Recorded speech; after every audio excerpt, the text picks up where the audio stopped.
ওম শান্তি। আজিৰ তাৰিখ 30 আগষ্ট 2024 বৰ্ষ। প্ৰাতঃ মুৰলী বাপদাদা মধুবন।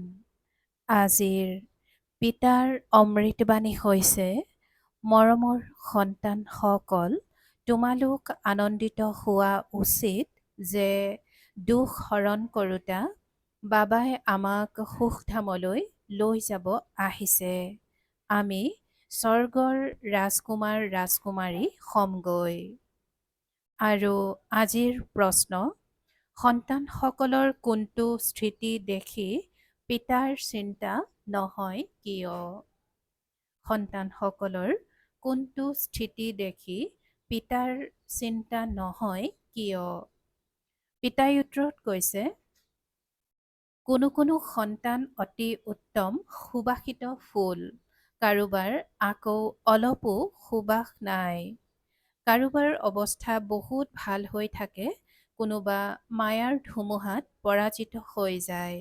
এই সকলোবোৰ দেখিও পিতাৰ চিন্তা নহয়, কিয়নো পিতাই জানে যে এয়া সত্যযুগৰ ৰাজধানী স্থাপনা হৈ আছে। তথাপি পিতাই শিক্ষা দিয়ে, সন্তানসকল যিমান সম্ভৱ স্মৃতিত থকা মায়াৰ ধুমুহালৈ ভয় নকৰিবা। পিতাই কৈছে যে যিমান সম্ভৱ স্মৃতিত থকা মায়াৰ ধুমুহালৈ ভয় নকৰিবা। ওম শান্তি।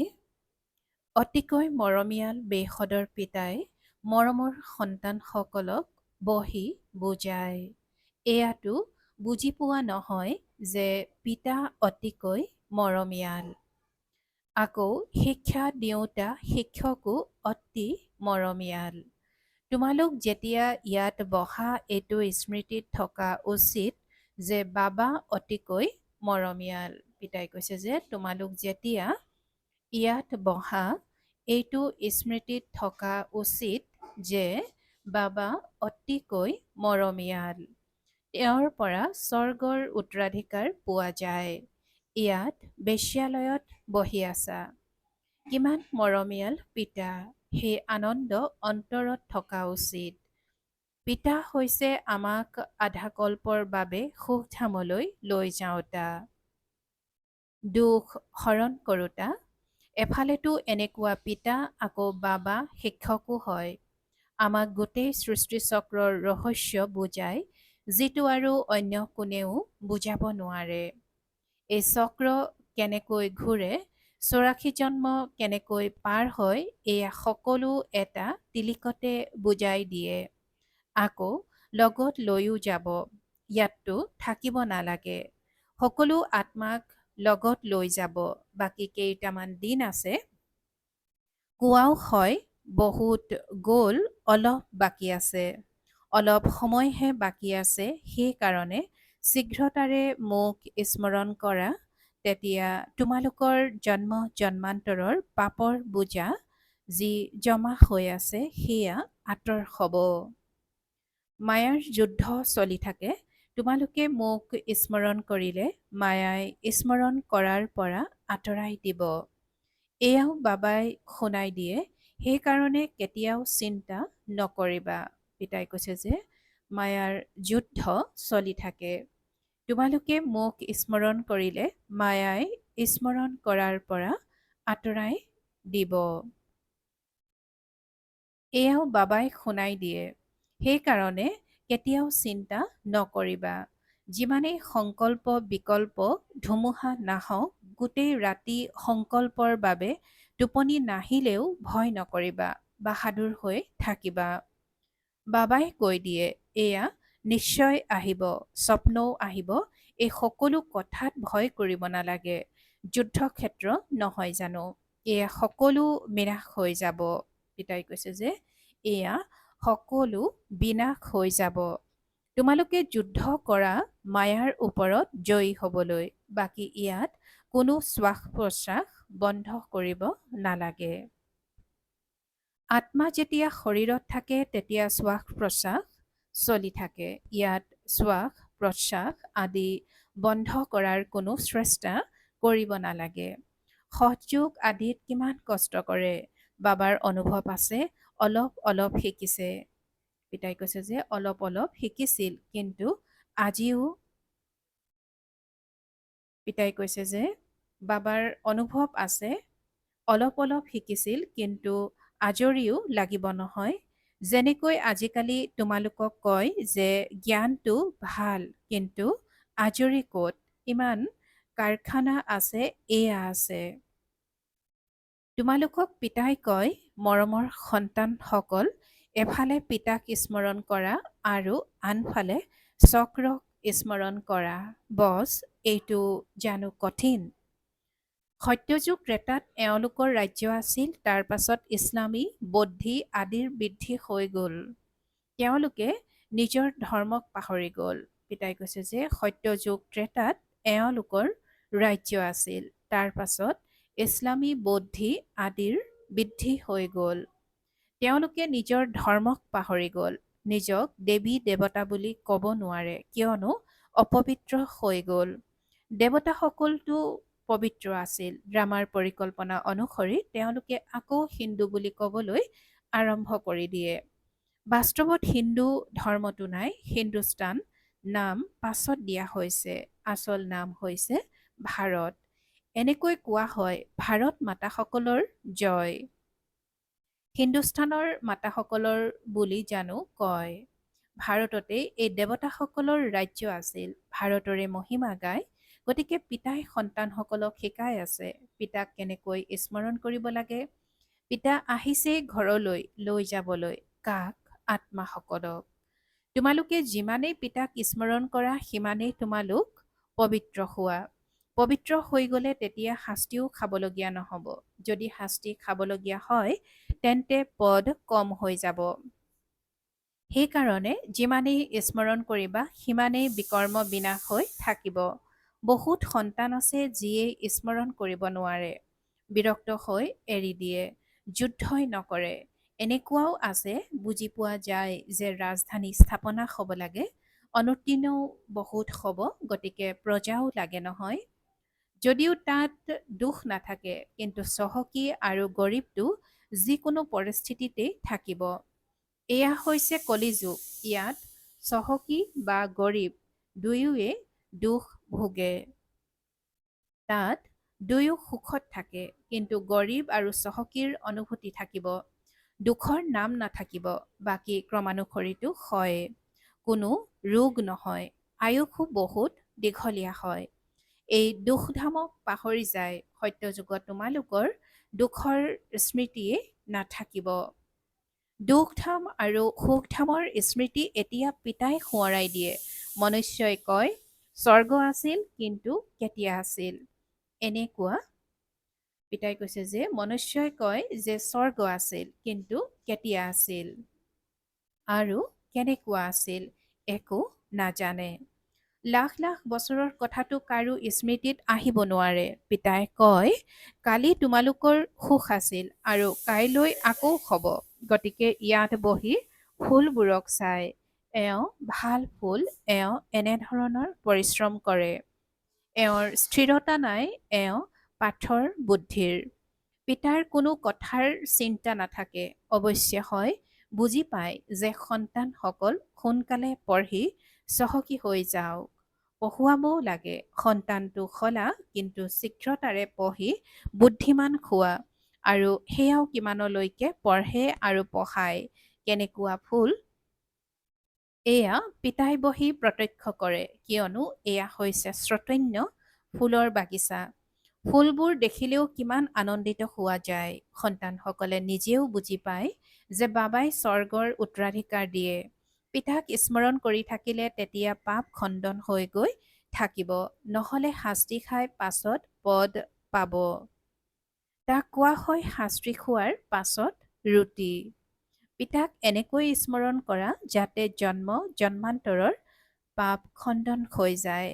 পিতাই আজি কৈছে যে পিতাক এনেকৈ তোমালোকে স্মৰণ কৰা যাতে জন্ম জন্মান্তৰৰ পাপ খণ্ডন হৈ যায়। চক্ৰক জানিবও লাগে, চক্ৰ ঘূৰি থাকে, কেতিয়াও স্তব্ধ নহয়। পিতাই কৈছে যে চক্ৰ ঘূৰি থাকে আৰু কেতিয়াও স্তব্ধ নহয়। ওকণি সদৃশ অৰ্থাৎ ধীৰ গতিৰে চলি থাকে। ওকণি সকলোতকৈ ধীৰ গতিৰে যায়। এই বেহদৰ ড্ৰামাও বহুত ধীৰ গতিৰে চলে। টিক টিককৈ চলি থাকে। ৫,০০০ বছৰত ছেকেণ্ড মিনিট কিমান হয় সেই হিচাপো সন্তানসকলে উলিয়াই পঠাইছিল।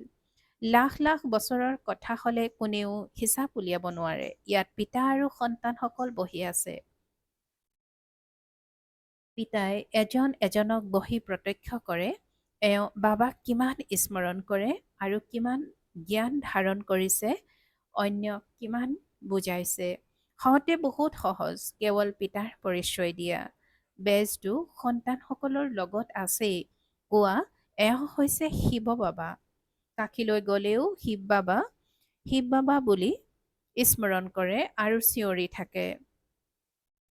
তেওঁলোক হৈছে শালগ্ৰাম। আত্মা একেবাৰে সৰু তৰা তাত কিমান ভূমিকা নিহিত হৈ আছে। আত্মা সৰু ডাঙৰ নহয়, বিনাশ নহয়। আত্মাটো হৈছে অবিনাশী, তাত ড্ৰামাৰ ভূমিকা নিহিত হৈ আছে। হীৰা সকলোতকৈ মজবুত, তাৰ বাবে কঠিন পাথৰ একো নাই। সোণাৰীসকলে জানে আত্মাৰ কথা বিচাৰ কৰা কিমান সূক্ষ্ম, তাত কিমান ভূমিকা নিহিত হৈ আছে, যি কেতিয়াও মজ নাখায়। এইখন সৃষ্টিত অন্য কোনো আত্মা নাই, এনেকুৱা কোনো মনুষ্য নাই যাক আমি পিতা, শিক্ষক, সদ্গুৰু বুলি কম। এওঁ এজনেই বেহদৰ পিতা, শিক্ষক, সকলোকে শিক্ষা দিয়ে। মন মনা ভৱ। তেওঁলোককো কয় যে যি ধৰ্মৰ লোককে লগ পোৱা তেওঁলোকক কোৱা আল্লাহক স্মৰণ কৰে নহয়, আত্মা সকলো ভাই ভাই। এতিয়া পিতাই শিক্ষা দিয়ে যে মা মেকম স্মৰণ কৰা, তেতিয়া বিকৰ্ম বিনাশ হ'ব। পিতাহে পতিত পাৱন, এয়া কোনে ক'লে? আত্মাই। মনুষ্যই যদিও গায় কিন্তু অৰ্থ বুজি নাপায়। পিতাই কয় তোমালোক সকলো সীতা, মই হৈছো ৰাম।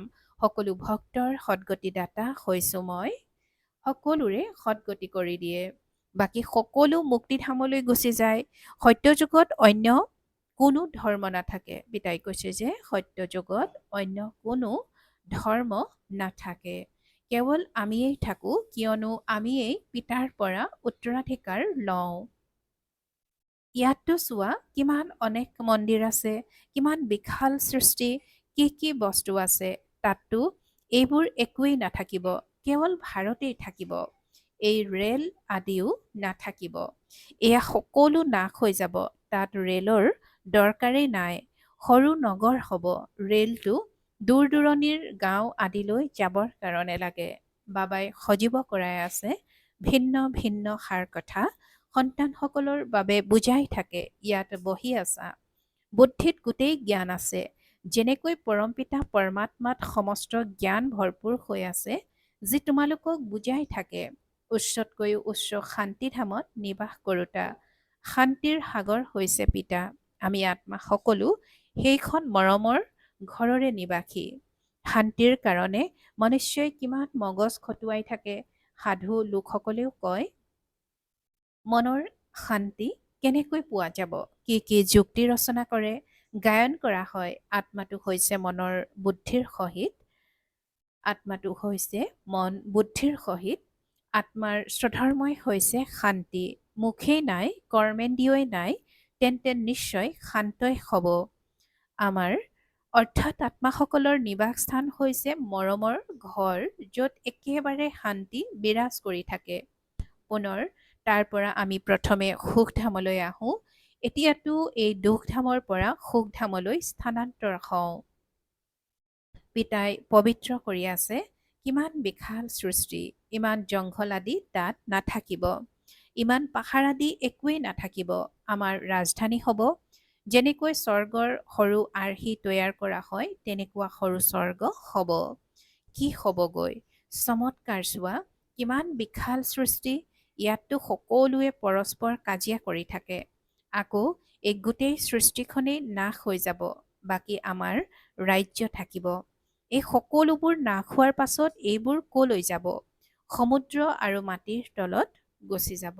পিতাই কৈছে যে সমুদ্ৰ আৰু মাটিৰ তলত গুচি যাব। ইয়াৰ নাম চিহ্নই নাথাকিব। সমুদ্ৰৰ তলত যিবোৰ বস্তু গুচি যায় সেয়া পানীৰ তলতে নাশ হৈ যায়। সাগৰে গিলি পেলায়। তত্ত্ব তত্ত্বত আৰু মাটিত মিলি যায়। আকৌ সৃষ্টিখনেই শতপ্ৰধান হৈ যায়। সেই সময়ত কোৱা হয় নতুন শতপ্ৰধান প্ৰকৃতি। তাত তোমালোকৰ স্বাভাৱিক সৌন্দৰ্য থাকে। লিপষ্টিক আদি একোৱেই নালাগে। গতিকে তোমালোক সন্তানসকল বহুত আনন্দিত হোৱা উচিত। তোমালোক স্বৰ্গৰ ৰাজকুমাৰ ৰাজকুমাৰী হোৱাগৈ। জ্ঞান স্নান নকৰিলে তোমালোক দেৱতা নোহোৱা আন কোনো উপায় নাই। পিতাটো হৈছে সৰ্বদা সুন্দৰ। তোমালোক আত্মাসকল কলা বৰণীয়া হৈ গলা। প্ৰেমিকটো বহুত সুন্দৰ। পথিক যিয়ে আহি তোমালোকক সুন্দৰ কৰি তোলে। পিতাই কয় মই এওঁৰ শৰীৰত প্ৰৱেশ কৰিছোঁ। মইতো কেতিয়াও কলা বৰণীয়া নহওঁ। তোমালোক কলা বৰণীয়া পৰা সুন্দৰ হোৱা। পিতাই কৈছে যে মইতো কেতিয়াও কলা বৰণীয়া নহওঁ আৰু তোমালোক কলা বৰণীয়াৰ পৰা সুন্দৰ হোৱা। সৰ্বদা সুন্দৰটো এজনেই পথিক। এই বাবা অৰ্থাৎ ব্ৰহ্মা কলা বৰণীয়া আৰু সুন্দৰ হয়। তোমালোক সকলোকে সুন্দৰ কৰি লগত লৈ যায়। তোমালোক সন্তানসকল সুন্দৰ হৈ আকৌ সকলোকে সুন্দৰ কৰি তুলিব লাগে। পিতাটো শ্যাম সুন্দৰ নহয়ে, গীতাত ভুল কৰি দিছে। পিতাৰ সলনি শ্ৰীকৃষ্ণৰ নাম দি দিলে।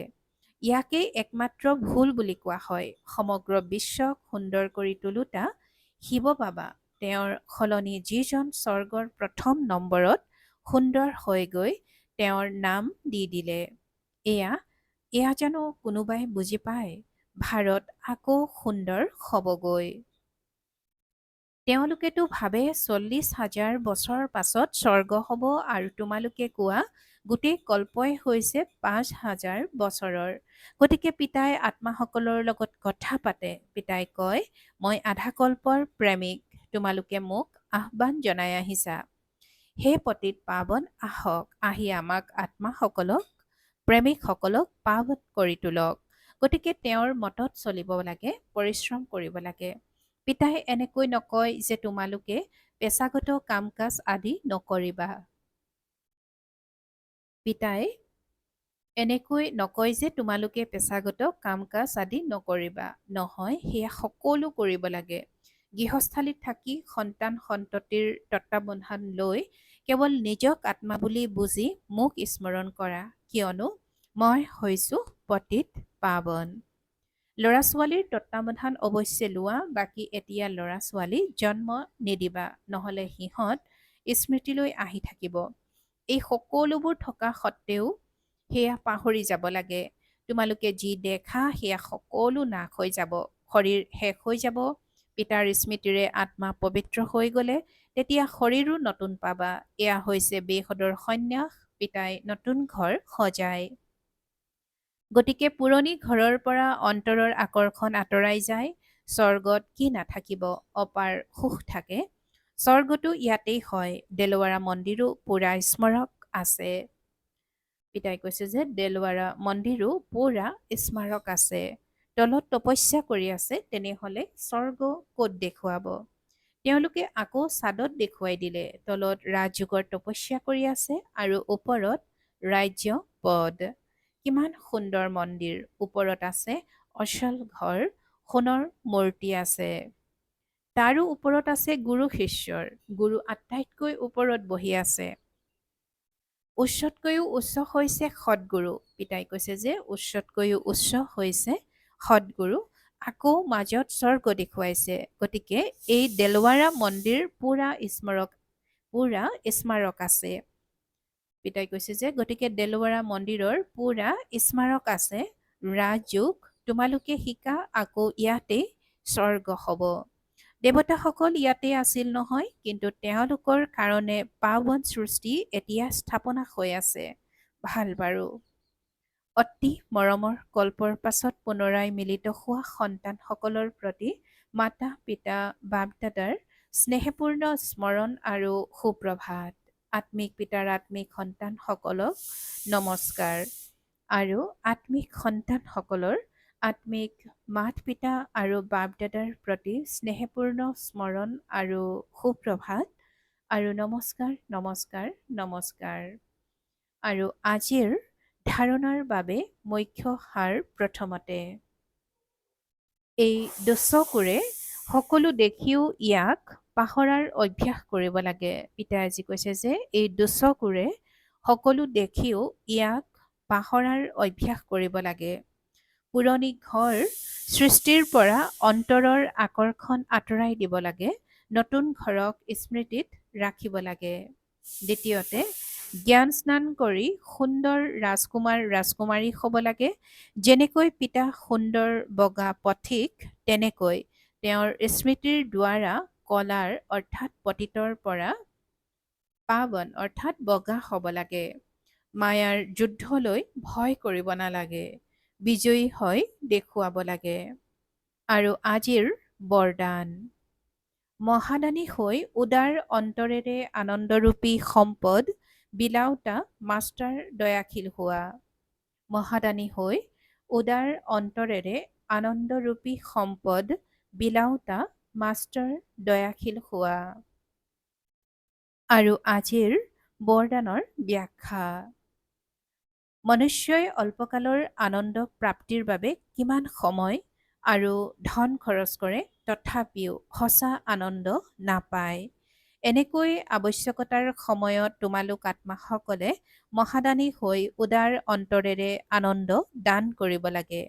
ইয়াৰ কাৰণে দয়াশীলতাৰ গুণ জাগ্ৰত কৰা। তোমালোকৰ জড়চিত্ৰই বৰদান দি আছে, সেয়েহে তোমালোকেও চৈতন্য ৰূপত দয়াশীল হৈ বিলাই যোৱা। কিয়নো আত্মাসকল পৰৰ বশীভূত হৈ আছে। কেতিয়াও এনেকৈ নাভাবিবা যে এওঁতো নুশুনে। তোমালোক দয়াশীল হৈ দি যোৱা। তোমালোকৰ শুভ ভাৱনাই তেওঁলোকক ফল অৱশ্যেই দিব। পিতাই কৈছে যে তোমালোকৰ শুভ ভাৱনাই তেওঁলোকক ফল অৱশ্যেই দিব। আৰু আজিৰ শ্লোগান। যোগৰ শক্তিৰে প্ৰতিটো কৰ্মেন্দ্ৰিয় আদেশ অনুসৰি চলোৱাজনেই স্বৰাজ্য অধিকাৰী। যোগৰ শক্তিৰে প্ৰতিটো কৰ্মেন্দ্ৰিয় আদেশ অনুসৰি চলোৱাজনেই স্বৰাজ্য অধিকাৰী।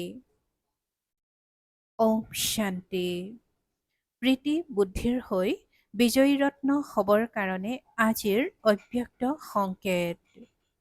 কোনো স্বভাৱ সংস্কাৰ দেখি যাতে এইটো সংকল্প উদয় নহয় যে নাজানো এওঁ পৰিৱৰ্তন হ'ব নে নহয়।